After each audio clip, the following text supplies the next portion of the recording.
নমস্কার, আমি অ্যাস্ট্রোলজার মনীষা শাস্ত্রী বলছি।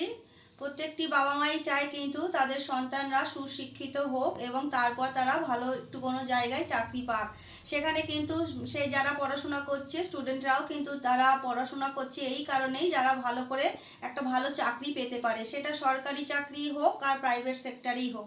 যে কোনো জায়গায় চাকরি কিন্তু খুবই দরকার। এখনকার দিনে অর্থ ছাড়া কিছুই হয় না।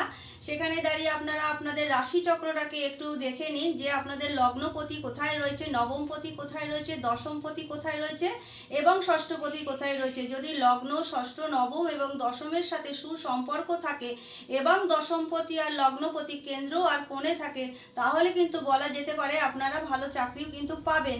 কিন্তু বর্তমান সময়ে আপনাদের কিসের দশা চলছে, কিসের অন্তর্দশা চলছে, সেটাও কিন্তু দেখে নেওয়ার খুব দরকার। সেই হিসেবে যদি আপনারা পরীক্ষায় বসতে পারেন তাহলে কিন্তু অবশ্যই আপনারা ভালো চাকরির জায়গাটা পেয়ে যাবেন।